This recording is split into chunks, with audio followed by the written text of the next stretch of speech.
Ladies and gentlemen, welcome today to this special edition of the Ndango show, presenting real-life stories, dreams come true. Now we've got a special guest today. He goes by the name of Kalpesh Patel.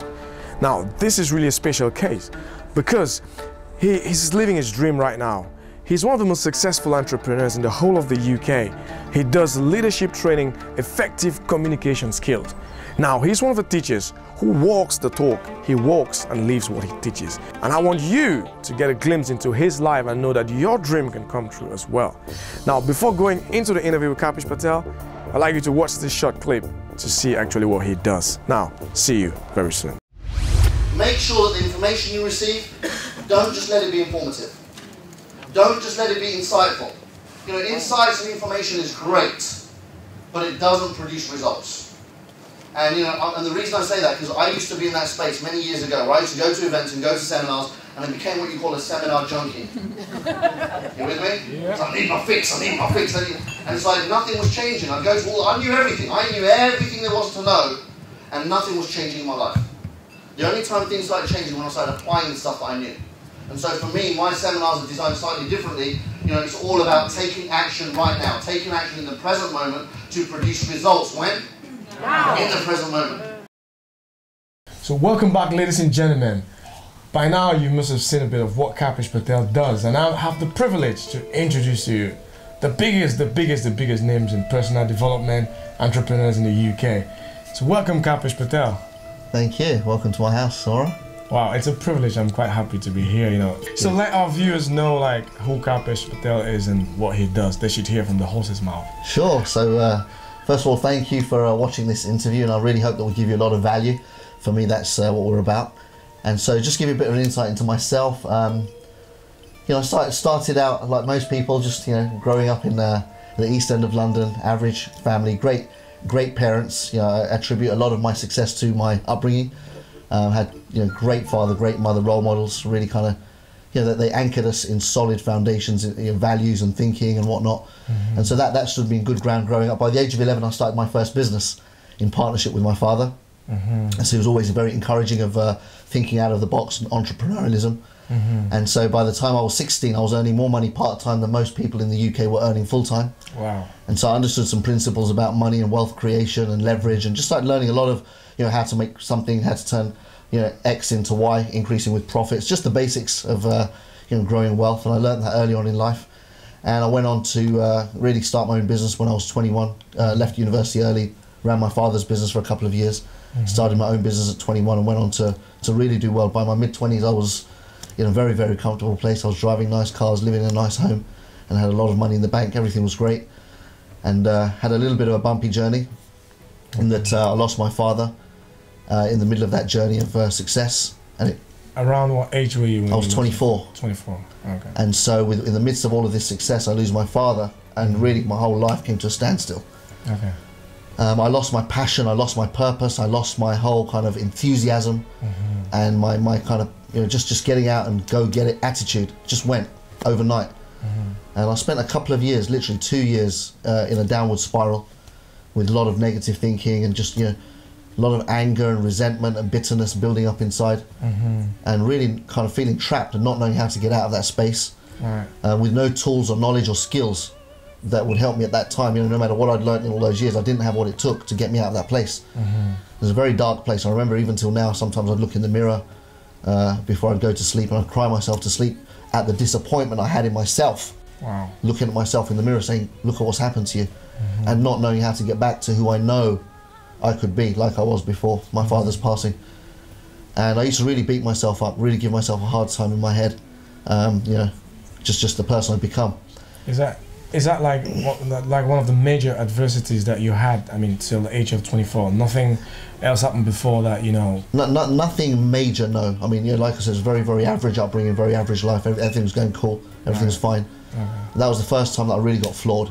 Like I said, I had very strong foundations, so other things happened as you're growing up, all the teenage stuff and relationships, all that kind of stuff happens, but this flawed me, left me completely powerless. And it was a couple of years after that, a friend of mine took me to an event where the speaker spoke about some ideas and concepts that blew my mind away. Right.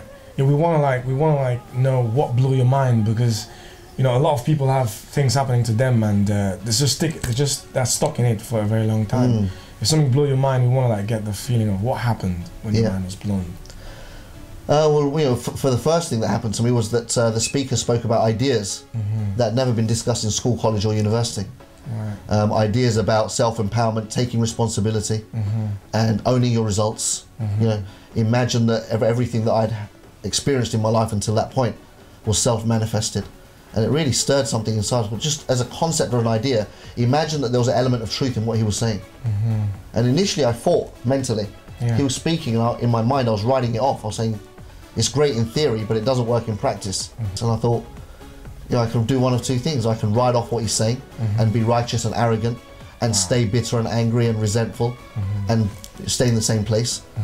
Or I can be open to the idea that maybe, you know, maybe through his experiences I can learn something.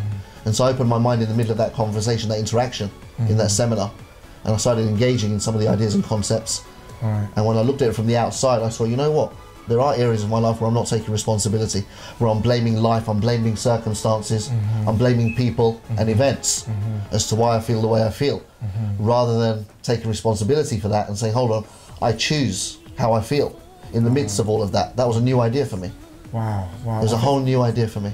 I think that's really powerful because, you know, I've been in one of your seminars before, and it's like you have to be ready to listen to get what someone says. Absolutely. So would you say it's because you were at that point in your life where you were looking for solutions? Yeah, I would say I'd go one stage further. A couple of things. I mean, they do say, you know, when the student is ready, the teacher will appear. Absolutely. And I'm all very familiar with that, and that's so true, because for the 2 years that I was being a victim of my circumstances, there were a lot of people that gave great advice, and I wasn't interested. But having said that, even at this point, 2 years down the line, I personally was not looking for answers. I wasn't looking for solutions. I was still very negative about life, very, you know, to the point, and I'm not afraid to admit it now, but at the time it would have scared the hell out of me thinking about this, but I actually entertained the idea of thoughts of suicide and ending everything. Like, you know, life's not worth it. It's like, what's the point? Like, really, I just couldn't find the point. What is the point of living? And I used to entertain thoughts, and like I said, I'm blessed to have had fantastic foundations growing up. So as these thoughts entered my mind, I didn't pay so much attention to them to grow them and nurture them, but they constantly come through my mind, and the ideas were entertained, albeit for short periods of time. And it scared me, thinking, this is me. How can I think thoughts like this when I've been brought up in such a way where that would be so far from the spectrum? And yet here I am, with all of that great upbringing, still entertaining these thoughts. And so I wasn't really ready, but lucky for me, my friend was a stand, and I often say this, that sometimes you got to be a bigger stand for people you care about than they are for themselves.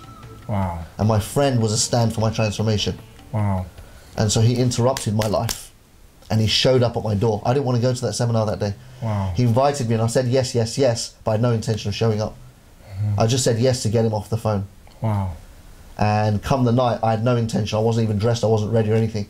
And I was under the illusion that he would just call me and I would politely cancel on the day. And he was a little bit clever in that. Like I said, his stand for my transformation was a lot bigger than my own. And he showed up at my doorstep. Wow. And he knocked on the door. Come on, we're going there right now. And I'll tell you what, when he knocked on the door, the thought passed my mind, shall I not answer? Shall I just pretend I'm not in? Wow. But something inside said, man, he's shown up. Like, if he can make this much effort. And so I opened the door and still tried to talk him out of it. I said, look, you know what? You go, have fun. I'm just going to relax. I'm going to stay at home. I'm not interested. And he said, no, Kalpesh, you're coming with me. Get changed, get dressed. We're going. And so I went for him at that time in my mind. I was going to do him a favour. And look how it turns out. That one evening was to transform the rest of my life. Wow, wow. Yeah, you know, I can only contribute to this because, you know, the seminar I went to in Manchester a couple of years back where he talked about how you can actually transform your thinking and how you can actually think and make your way, make it the other way in life. And I was asking myself, you know, after that seminar, I think something was left with me, as he just explained, that you know, when I had to, you know, I was in a situation where I started thinking, it means I held myself responsible. It's like I brought myself into this, and if I transform my thinking, my life could actually change. So the light started shining in me, and since that day, ladies and gentlemen, you know, it's just a testimony for what he's saying. Yeah, so ladies and gentlemen, by now you've had a bit of you've had a clue, I mean, a bit of insight of who Kalpesh Patel is and what he does. And we want to know the kind of business he's into and what he does, sort of like an everyday thing. So Kalpesh Patel, Yes. I like calling you Kalps because we all know you as Kalps. Yes, of course. So can I go on with Kalps? Absolutely, yes. Why not? Great. So can you tell our viewers how your business is, what kind of business you're into? Yeah, absolutely. And you know, my business life started, as I mentioned earlier, I was 11 years old, and my dad bought a business. And so until then, he used to have a job. At the age of, I was 10, I think, when he bought a business. When I was 11, you know, I kind of learnt a lot from him by working with him in his business. I used to be there in the mornings before school, after school, weekends. I was always around him. I loved being around my dad. That was one of the highlights for me about being entrepreneurial. In that when he had a job, I never had that opportunity. When he had his own business, I could be with him all the time. Absolutely. And learned a lot from him. When I was 11, I negotiated with my dad to buy stock from his shop. He had a sweet shop newsagent, and I'd buy cans of Coke and crisps and chocolates, and I'd buy everything at cost from him, take it to school and sell it out of my bag at lunchtime to my friends. Wow. And make a profit. And that little empire grew and it grew and it grew. So that was my first business, earning me a full-time income by the time I was 16.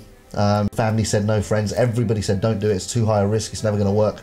I went into partnership with a friend of mine at the time, a guy called Hack. We both set up a shop in Liverpool Street.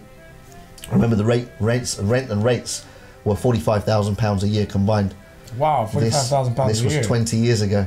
Jesus, and Yeah. you were 16 at that time? No, I was 21 at that time. 21? Yeah. Still 21, 45,000. Yeah, 45,000 a year, 20 Really years courageous. ago. Yeah, it was very courageous. Everyone said I was crazy. Wow. But I knew, you know, I'd done all the maths, and I just knew. And at some point it boils down to that, having courage and faith in yourself. Absolutely. Where you got to do what you got to do. And we set up this business, and eventually I ended up buying my partner out and carry on growing the business. Went on to build a chain of 4 retail outlets. Wow. Yep, that was great. And then I lost all that at some point, where everything went horribly wrong after my father passing away. All of that, just lost interest, everything all collapsed. Got back into, again, it's just creative thinking. I knew I didn't want a job, so even when I lost it all, I was blessed enough to be living at home with my family, my mum, my brother, my sister-in-law. We all lived under one roof, so that was great. I didn't have the overheads and whatnot of that need to go and get a job to survive, which was great. And so learning to live on minimum was easy for me. So I remember I signed on for a few weeks, and it was so embarrassing standing in the queue trying to sign on for my dole check. Oh, yeah. I did it 2 or 3 times, and I was just so drained after each time I went. I think it was on a Wednesday afternoon I had to go and sign on. Yeah. And just the energy in that room, it was driving me nuts. And so, yeah, I was in the middle of a personal development program, a 6-month leadership training program actually, at the time, where I met a friend of mine, Sat1, who was going away on holiday, I think it was at the time, if I remember correctly. There was something going on anyway. He wanted me to help him in his business. And so I helped him for a couple of weeks, and very quickly my entrepreneurial mind picked up on the opportunity. And it was when international phone cards were coming out. And so this was very, very early days when nobody even knew what an international phone card was. And I remember, you know, myself and my friend Sat1 used to go out, briefcase full of cards, selling stock. We'd buy it on credit over a period of about 6 years. We were doing around £100,000 a day in turnover. Wow, £100,000 a day. And yeah, it was an incredible business. And we were just killing it. It was great. So again, back at the top of my game, making a fortune, doing what we love, just entrepreneurialism, helping people, making a difference, and winning and giving people opportunity, all of that. Again, you know, I had a dream of floating the company, so I brought in some management and some people from outside. A little bit naive in that side, that you know, one of the guys turned out to be a little bit smarter than I was, and ended up diluting the shares, pushing me out, and took the company over, which was an interesting experience.